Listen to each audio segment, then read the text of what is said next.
site nini oyo site nini ko Kongolegi ko fiba bonbon Glace misi la sexy bato balobaki mingi pona glace Studio NC bato bafingaki mingi pona glace la sexy so kitoko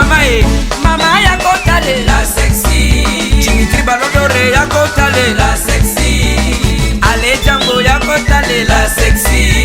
Eriche Scramé ya komone la sexy Viena César Magic Clé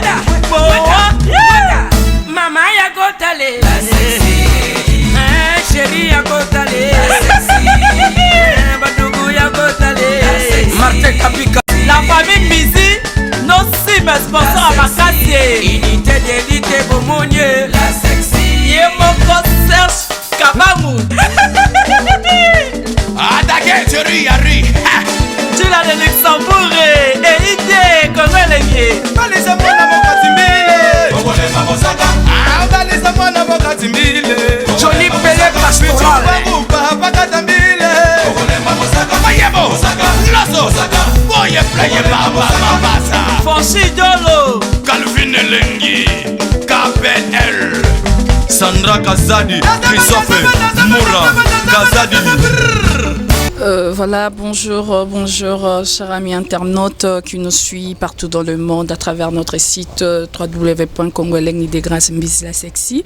Comme vous le savez tous, cette émission est présentée par Joseph Achako, la Cour suprême. Voilà, Kandene Saibino Lelo, vraiment le porte-parole du groupe de Riti Watanabe. Là déjà, Francis Dibaye va faire son entrée. Des années, on a Francis Dibaye, on a Zokota, on a Platana Bisswa Congolais. Et voilà,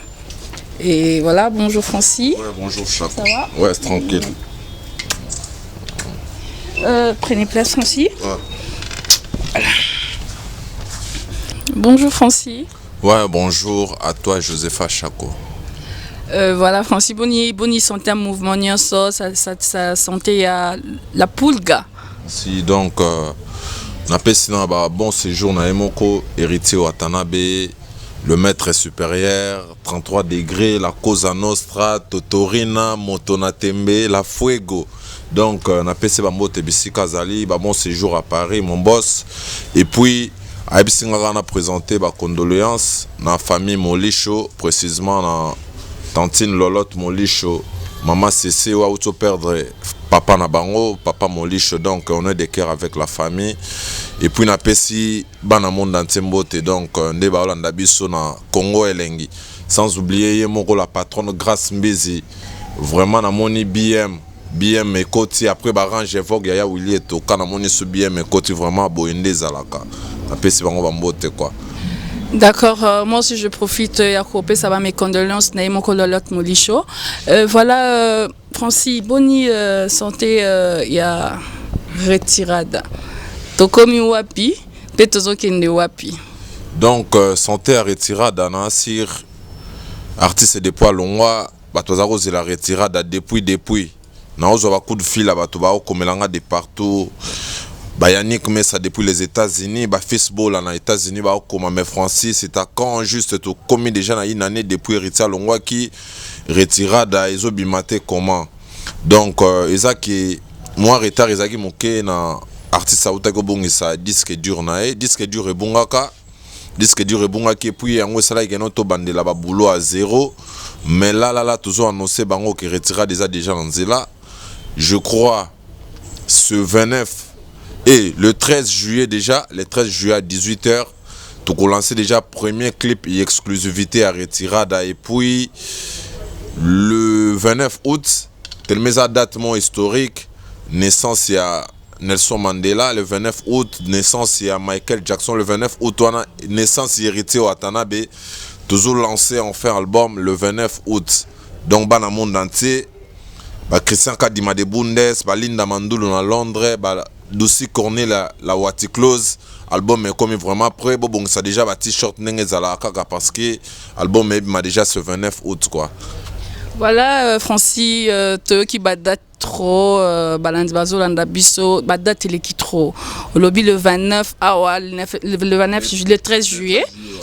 Bozo's album Nabino Retirada. Non, premier clip d'annonce. Premier clip d'annonce de Retirada. On a biso babi qui même le 13 juillet on a ezan ngo date moko bote éviter c'est ça politique Nabino et il paraîtrait j'espère peut-être Watanabe hein la poule gabambo tene yango na zo banga na ko bimisa album po ebi keninga za na faire azo boire en août. Déjà Fally Ipupa déjà album eza maître hein album du maître Fabregas Maestro abi déjà lobitu ayembi tout azomona eloko to bat borbimisa simana e oyo ko beta lokola yemo album du maître. Donc chaque on a bisayo omoni Ferregola c'est bien notre chef Héritier Obanga te ya mutuna tembeti par contre batumsu tangi wana basala ba groupe d'accompagnement banga ko sala ba orchestre basala ba groupe d'accompagnement idéologique mais kana disque liboso soke simbité azonga mais la poule gamotona temba longwamba mo asala groupe d'accompagnement et asala orchestre la team Wata on a fait des concerts au Romeo Golf à $100 les billets. On a fait Luanda, Atlantico, on a fait des concerts par-ci par-là, Palm Beach, Kermesse à Baoba, on a habité Sogi, Tanya Lous, depuis la Belgique, à contredire. Donc, Stéphane L'Esprit, Kerlin Kalouj, le manager international, Ibi Héritier Watana, Béamoutuna Tembe, et il y a disque na biso liboso. Par contre, Batumisus, disque na bangwa liboso, Baboya Gosala, on a orchestre, Bazako Banga, Baké, Babengi. Bande kona biso ba artiste bazana poto ba bacha bango po ba accompagner bango. Donc tout monde a yango Héritier Watanabe a signé Mukumba. Habité fona sala déjà orchestre la team Wata Vandi, ba musicien la team Wata ba Betty, ba Mishka ba Yembi, ba Pignon d'attaque, ba PPSM, ba musicien na biso ba Yembi, puis ba animateur na biso ba Boaki. Tu vois, biso ya idéologie na biso, il faut to bimana la team Wata nzela mo ezali kamba robanga te mutu na temba obanga mutu te. Et puis bato wana déjà bimisa na bango ba album okili ba yoka bango déjà. To yoka bango bato totanga, to yoka bango mais Héritier Watanabe na to yoka ete. Eza ba vient na biso ntone ba ozela ba yoka disque Héritier, ba vient na biso ba mokolo, ba vient na biso ba rambo, tout le monde ba ozela. Mokili mo mezele yoka Héritier, eza nzambe na banzelo ba bien non. Retirada Héritier Watanabe le 29 août, il faut yoka mokile comprendre donc bazala bango pio bazala dessus te retirada vraiment on a bossé à fond na sir ba Diego Ngango était stylé na ba apocalypse be la dégâts matériels ba bimaka na solo la bozala bino pio le 29 août bokende na ba téléchargement et na ba téléchargement na ba Deezer na ba iTunes na ba Spotify et puis na ba grande maison au bateka ba artiste na monde. Parce que même si on a bêta comme on a souka na ba Diego Music et souki na na Château Rouge mais biso so ba kenet na ba Virginia Megastore eza ba maison de disques était ka artiste minene na ba Fnac tout le monde ba teka ba Maître Games ba teka ba Black End donc disque manango partout puis na CD na DVD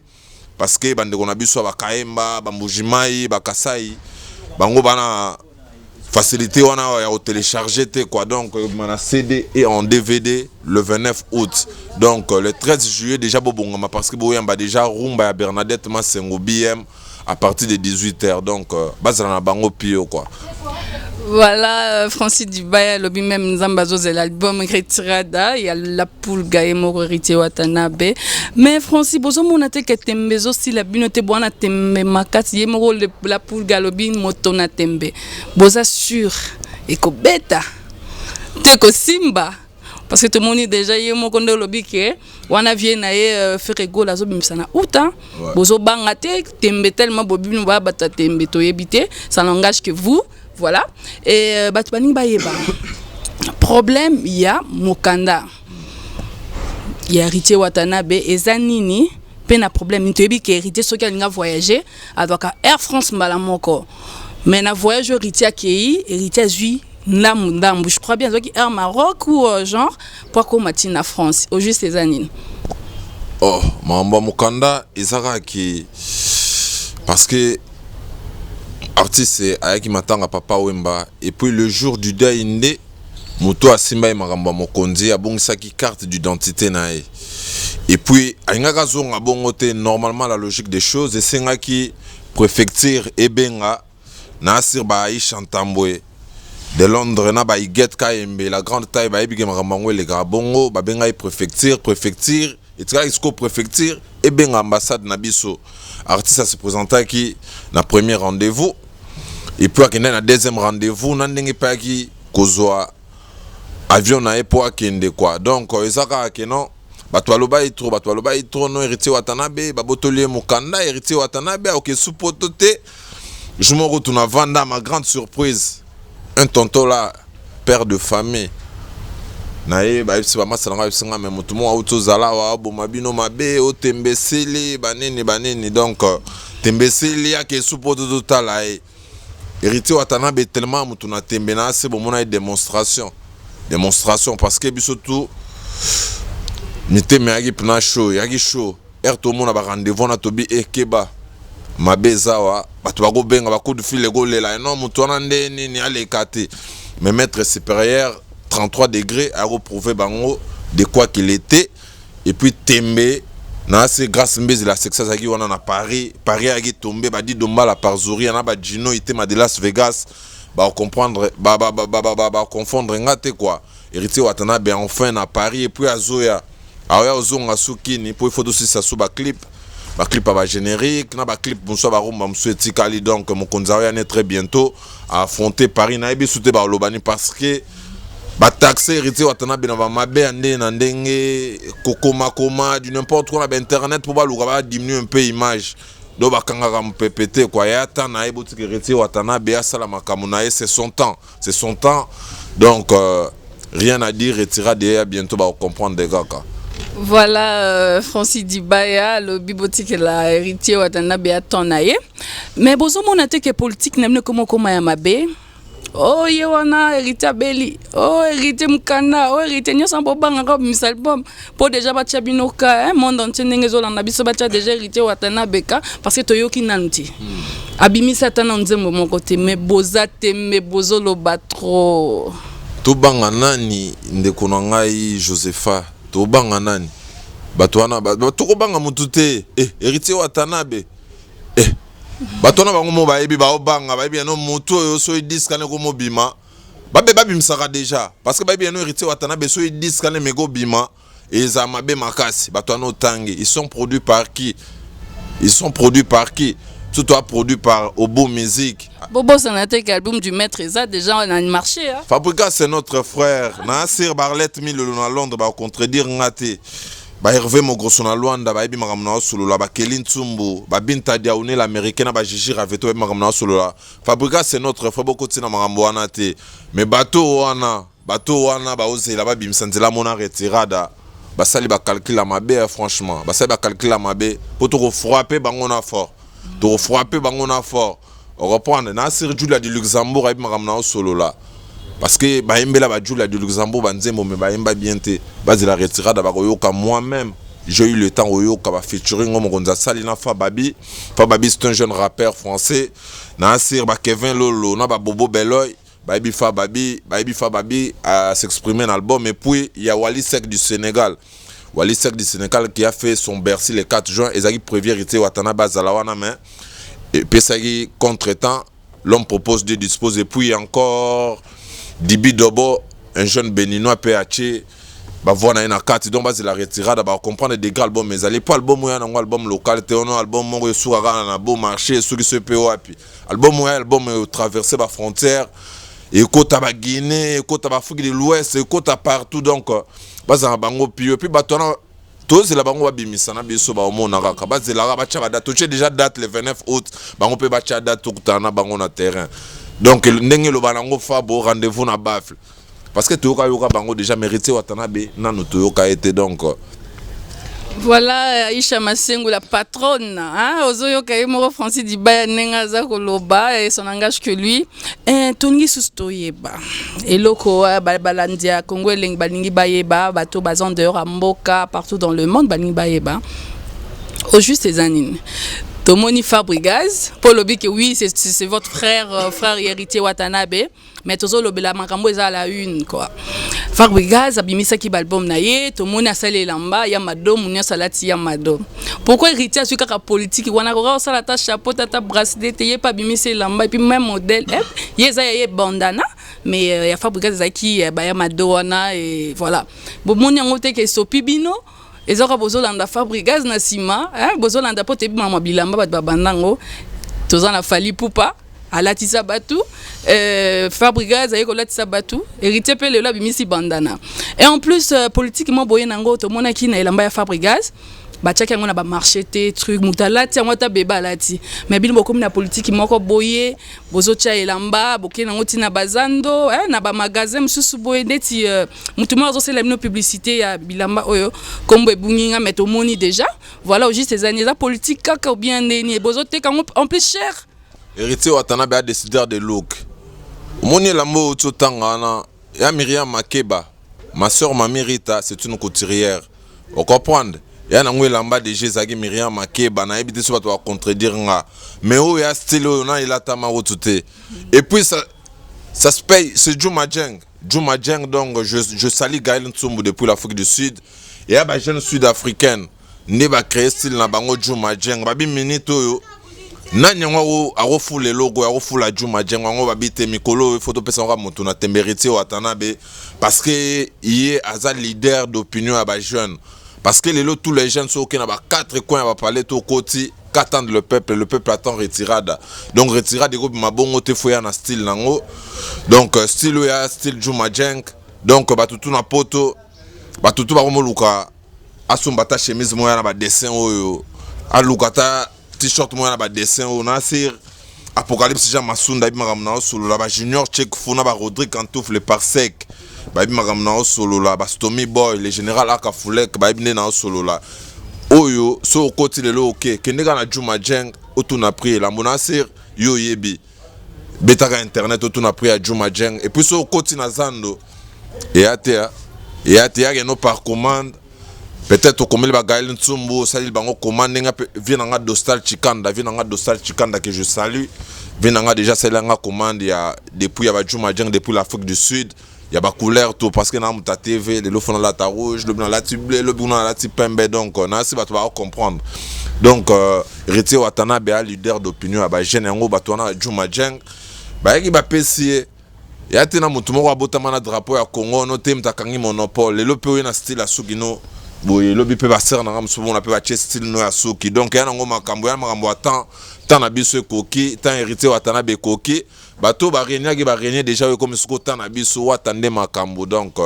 retirade ya ba Noël Mbumba la marraine ba bi makambo na solo ba Dieso la London City agence solo ba makambo na solo la retirade des oya vraiment bobongisa bambongo na bino bokende bosomba yango et plutôt la ta mikolo bondenga na lati Juma Djeng ce bongo zo yango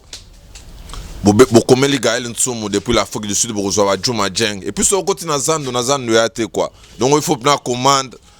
vente en ligne ni ba Trezeguet muzala ba sombagi na Afrique du Sud ba Jires Malele wanta ba somba pena par commande donc mutuna mutu na style ni na look ni abana et puis biso retira de go ya bongo te foya na style nango et puis le style est là quoi mot d'ordre de la poule gana sir mot d'ordre de bato aussi batosa te bango banani et puis ceux qui baboyi ko tosa na discipline militaire ba ko tosa na fimbo to comprendre no batosi Juma Djeng simbi quoi. Voilà Deborah la copine de moi-même Francis Dibalo bato sate po bango banani alors total qui na émission moko ya confrère na biso moko ya mbaki Mark House ya fait rigola alobi a pesi conseil na ba jeune bazo bimisa album ba bimisa na août te pour ça bimisa na août quelque soit avant bola lisa conseil gratuit à grand frère oya Héritier Watanabe moto na tembe Nasir ba Kanklo Sambila Kodo ba magamna solo la ba Jezi Maye yena ba Prince la Lumbonji para français ba magamna solo la obi a Héritier Watanabe ba kota na maison mère il y avait des Babindombe il y avait des Lacoste il y avait des Jus d'été il y avait des Adjani ba grand chanteur il y avait des Bill Clinton il y avait des Célio et puis pendant kota Karo wana ya ili panango baté mais Héritier kota na âge nini akota na âge nini ya panza et puis approuva beta fara na ba chanteur awenge musique à maison mère wana donc ya ko banga mutute surtout banga ranzambe à part le Dieu qui est au-dessus donc mutu ko banga na mokili ate biso to na makila rouge Donc toi na makila vert à toi na makila rouge et puis toi bah homme avec H majuscule quoi. Donc mois d'août le 29 août tout dans la maison de disques Tugotala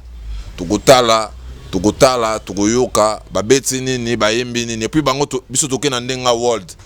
parce que les musique évoluer à sous musique à localité les faut bimsa na ndenga world na sir ba obu musique et ba pakanje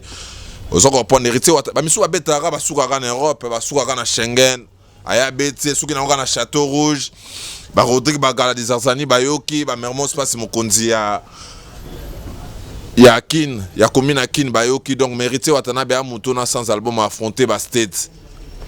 et puis bato ba kenda state wana to mona pété oyo ba yo yambe na délégation moko bato ayo yamba mboutage salem na state ba kitara na aéroport à state wana normal donc héritier watanabe déjà kenda ba quota state ba projet zali disque bimanga yo mo comprendre Josepha ba Grammy Award wana ba MTV mama toko kende ba festival de Cannes wana.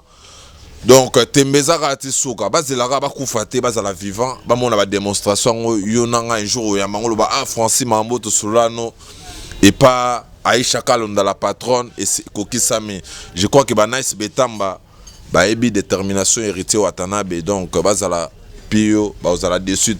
héritier défenda wenge musique à maison mère à 17 ans atambula na bakara danger sala ba voko eratate sala banzembo Bagi malela, ba amour vrai, ba par amour, ba nzembo ratana nte, ba vocal na ratate. Et puis hériter les jeunes au kalizaki soza mona moke poko orchestre monte faut banga. O banga mérité watana ba décomplexer tous les jeunes. Et goma jeune mo ba komi na quartier na bangwa vandi, aye pas sali test na wenge musique à maison mère, ka sali test na quartier latin. Longola complexe on a décomplexer bango. Parce que kalizaki pour otambola na ba carte de l'ex faut za leader. Mais à son jeune âge, à autant déjà na bakar à luxe, à aussi déjà en danger donc na évité quoi le 29 c'est pour bientôt jour J-62 ba Jamila Turbo na ba sœur na Bibi Chaoundou ba Jade Kaouti le 29 vraiment vous allez belé bokende vraiment beau télécharger disque na retirada beau kabulo beau comment on a bossé je crois vous allez dessus quoi. Voilà, Francis Diba lui boza la déçuté mais ton gars qui soutoye ba album bozo lui a trop et ça na combien de titres na kati ba générique combien oh ba bazo zela parce que bazeli ngo trop hein baby ke bazeli ngo trop j'espère Francis Diba za reconnaissant na ba fan na bino bozeli ngo trop alors bazo lambela bino retirado bo bande ko zela lobi le 13 déjà bozalaka déjà na ba téléphone na bino na ba internet na bino na ba ordi na bino hein bokota bo luka quoi tout le surtout est-ce qu'un jour ndenge to moni Fabregas le maestro azaka reconnaissant et pas ya papa na ye o ya zakoko na bino Werason et les lois attendinga comment na le maestro le maître voilà na PC Bambote Fabregas azala moi reconnaissant zonga mwandaku malgré tout azala na patron ya mouvement na ye mazongi ndaku abeti pe moi eloko moko ba memeli vie na ye papa na ye moi disque apesa na maboko po yoka mwana nenga koli pourquoi pesa la et pas héritier parce que héritier balobi aza reconnaissant envers Werason aza reconnaissant na cadre ngala nda TV na tala na batu na bango moboye ba gération ba net ya orchestre ya koko na biso Werason baloba du n'importe quoi na combo héritier maintenant na yo héritier watana ba répondre bango te mais bango baleka na ba finga kana so kotisa ba net bazo atana bango ba finga tout to comprenant ya distraction to kota na ba jeu wana te to kota na ba salle jeu wana te le vieux Werason il reste le vieux o ya foulé héritier Watanabe c'est son père donc bato batika la kosa ba campagne mo ba osala wana netikaka ba vena biso JDTP ba uta ba maison mère ba c'est le Oscar ba uta ba maison mère ba Bill ba uta ba maison mère ozo comprendre batika un peu kosala kopesa batu image wana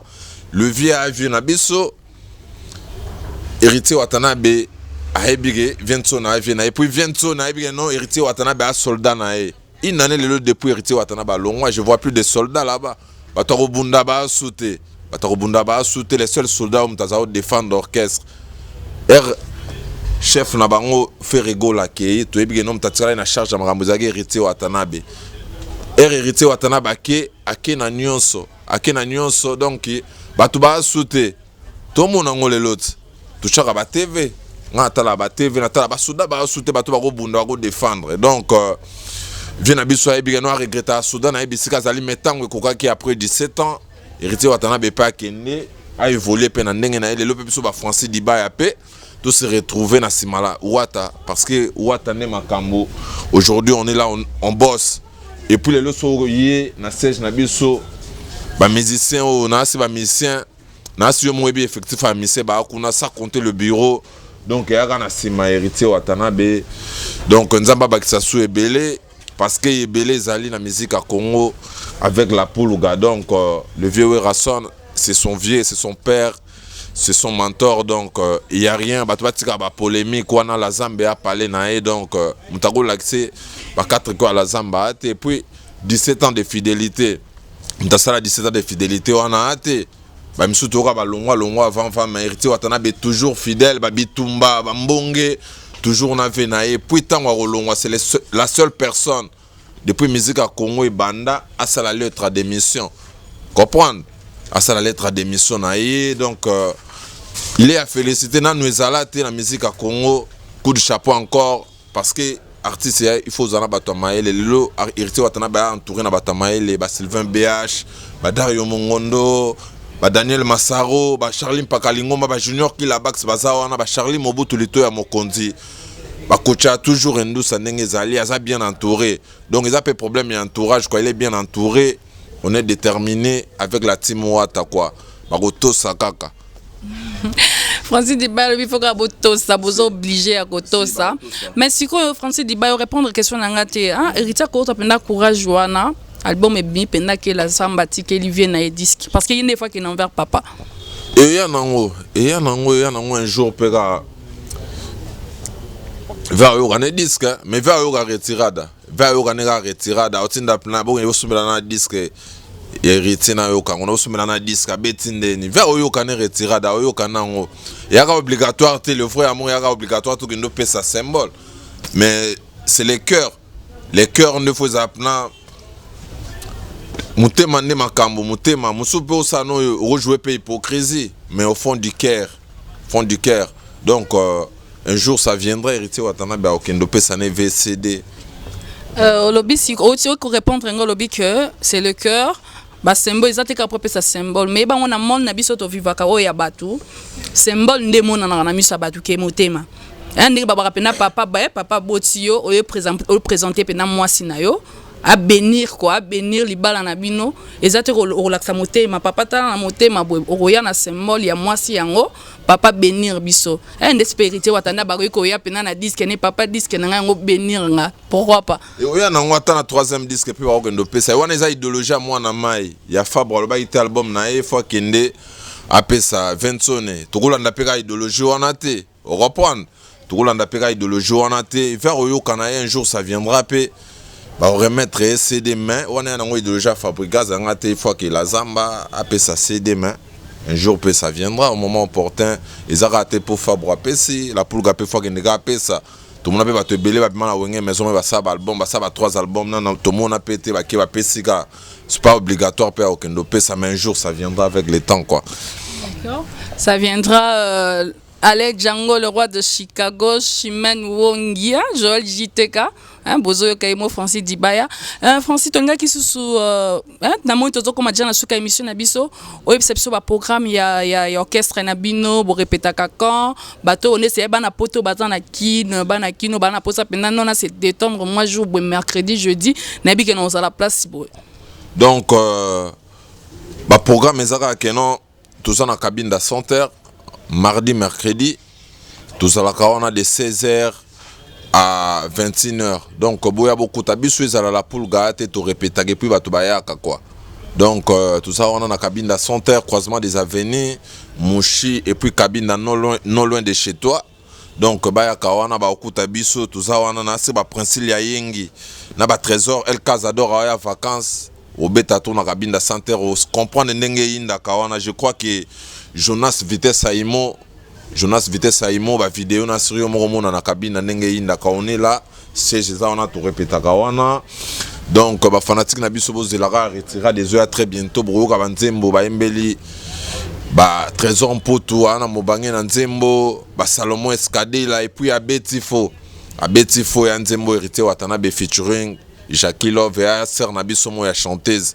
babi muto azo makambo bateau de commandement muto jouer relève ba Cindy Lecker na ba MG30 Jackie Love boze la clip ya Abetifo boko comprendre degré to bosser quoi donc juste c'est ça retirada bobomba déjà bambongo na bino jour egobima na ebi ke ba DG Hervé Chris Bomba ba vina nga ba papingwe bo kende mbango bo somba disque wana vraiment bo télécharger yango bo tindela nga ba photo to ko publier yango ndenge zala kaka je crois que Pati Samba ya Jojo Ngati ozolanda na Paris disque zo ya bientôt vraiment boze la disque maboko afungwama ndenge zala kaka quoi. Voilà, quant à moi déjà, Francis Dibaya, n'a pas su merci, n'a pas répondre vraiment à l'invitation nanga. Je dis vraiment merci, puis à la prochaine. Ah non, attends, on a dit que le micro, n'a dit que Francis Dibaya, ça moi on a 3 personnes, il y a reboire quand on a émission. Alors moi aussi, à travers cette émission, je profite de dire bonjour à ma copine de moi-même, Ange Kendall. Si, bazua puis meyo, non monayo, elle n'a pas si moté na yemo comme mon vieux personne. Sponsor personnel, il y a Joseph Achakola Cour suprême, Richard Lukombo, riche monde d'affaires à milliards, Zuapi, et bon, il y a Alex Fumoussi national, Bambotena, Nabo Sanité, Madame Nora Lukusa, il y a ma maman, à boti de langues, j'aime bien chargé Joseph Achakola Cour suprême, j'ai tout Bozene, Bambotena Ngwana, Napesi, Mbotama et là, mon nièce Nangai, na neveu Nangai, Chris Bozene. Na pesio bambote belé na maman na Naomi Chako hein Paplin Taylor tabala bambote no yango wana Laetitia Muteba Christelle Muteba bambote na mina yango wana na bo Saint-Étienne na boma les parfums de bonne odeur hein le parfum de bonne odeur ça n'engage que moi Zos Makondolo bambote no yango wana alors Fonsi Dibaya si à Mozata on a 3 personnes en boaka si donc Mikolo to ebige monde tambola en vitesse Instagram na Facebook. Suivez Héritier Watanabe na Facebook, une page officielle les alliés Héritier Watanabe officiel. Vraiment beau aimer page vraiment beau augmenter bah j'aime Héritier Watanabe officiel et puis na Instagram mes alliés Héritier Wata officiel très 29 Nasuka et puis suivez-moi sur Facebook Bobetika Francis Diba officiel et puis sur Instagram Francis Diba officiel 01 numéro Ezali plus 243 9 90 65 40 56 plus 243 9 90 65 40 56 na pesika bambote na ser nanga Linachi Swaka boutique ami parfumeur à Brazzaville babi luxe magasin à Brazzaville bana Brazzaville boutique ezamoko luxe magasin avenue Terre Jaune na Mongali wana na moni bongo madame Manuela Bakukas depuis Brazzaville je te salue président de JK Bushcorp Chanel Betoussi la vini mpela na peso bambote Hervé Pembe depuis na peso bambote Hervé ah voilà Hervé Pembe bambote no yango wana voilà Orneli Mogao moninga ya Indira la brésilienne depuis Luanda papi ambassadeur Wilfried Mfumunti Frank Njenje et puis Sido le guide Mamoit retira des oeufs bientôt DJ Ken na DJ Socrate na Chetemba Brazzaville disque na bino zo bobeta yango ndenge ezala kaka Jojo Lama Sephora Eloki Dudumbe c'est poisson Zena Secret na Luanda Trésor Mbomboke New West Tanya Ibanda na Afrique du Sud Janine Marinunga femme avec observe puis Manassé Mokobo voilà. Je te salue bana pototo voilà poto moi la Francis Dibaya za vraiment na bateau ba soutenir baza tellement belle la monde vraiment liste msou tu attends que baza vraiment belé na beau sanité hein ma copine de bon moi na mes copines vraiment Ornella Consuelo hein Miss ça n'engage que moi na pesimbote na Lila Liwanga Daniela Fukiao hein bango bato ça te pour vraiment ba koto ça parce que zande biso voilà na beau sanité na sima caméra tozaki na yemokoa merveille Pouya, hein? Le grand cordon Mike Lokamba, bamote no yangwana, biso na minute tozana système mote to keneto to ke. Hein, to na système mikolo ya équilibre. Tozo ko équilibre bango o utaboy, o kende bozala boy. Babi ono balobi balobi biso tozana, toza ko équilibrer yango. Équilibre toujours. À la prochaine. Voilà. Oh, c'était Nina. Oyo site nini ko Kongwele elengi kofiba bonbon. Grace Mbisi la sexy. Bato balobaki mingi pona Grace. Studio NC. Bato bafingaki mingi pona Grace la sexy. Sans kitoko. Mama ya kotale la sexy. Dimitri Balodore ya kotale la sexy. Ale Django ya kotale la sexy. Eriches Krame ya komone la sexy. Viens à César Magic Clé. Mama ya kotale la sexy.